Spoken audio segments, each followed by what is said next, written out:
দুই match test সিরিজের প্রথম টেস্টে আয়ারল্যান্ড টস জিতে ব্যাটিংয়ের সিদ্ধান্ত নেয়।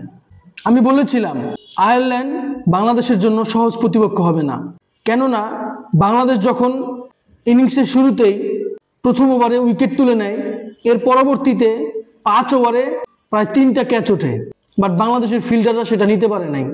এত সহজ সহজ ক্যাচ, প্র্যাকটিস ক্যাচের মতো, সেটা পারে নাই। ফলাফল আয়ারল্যান্ড 90 ওভার ব্যাটিং করেছে, 8 উইকেট হারিয়ে তারা 270 রান করেছে এবং দিনের শুরুতে পল স্টার্লিং এবং তার সহযোগী ব্যাটসম্যান যাদের ক্যাচ মিস করা হয়েছে তারা 50 করেছে। টেস্ট ক্রিকেটে বাংলাদেশের কন্ডিশনে তাইজুল ইসলাম, মেহেদী হাসান মিরাজ, নাহিদ রানা, হাসান মাহমুদ এদের সামনে 90 ওভার ব্যাটিং করা এত সহজ না, বাট আয়ারল্যান্ড সেটা করতে পেরেছে। এটা করার সুযোগ দিয়েছে বাংলাদেশ। দিনের শুরুতে যদি ওই 3টা ক্যাচ ধরতে পারত, তাহলে হয়তো আয়ারল্যান্ড আজকে 2 সেশনও ভালো করে খেলতে পারতো না।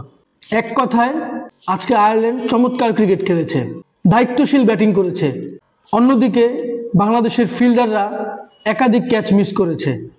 অনেক বেশি দুর্ভাগ্য নাহিদ রানা, কেননা দিনের শুরুতে তার বলে একাধিক ক্যাচ ড্রপ হয়েছে।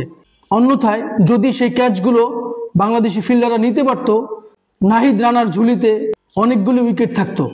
তবে আজকে ক্যাচ ধরতে গিয়ে মেহেদী হাসান মিরাজ, তাইজুল ইসলাম উভয়ই আঙ্গুলে ব্যথা পায়। এরপরেও তারা যেভাবে বোলিং করেছে, উইকেট নিয়েছে, এটা অসাধারণ ছিল। আজকের ডেবিউটান মুরাদ হাসান অসম্ভব ভালো বোলিং করেছেন।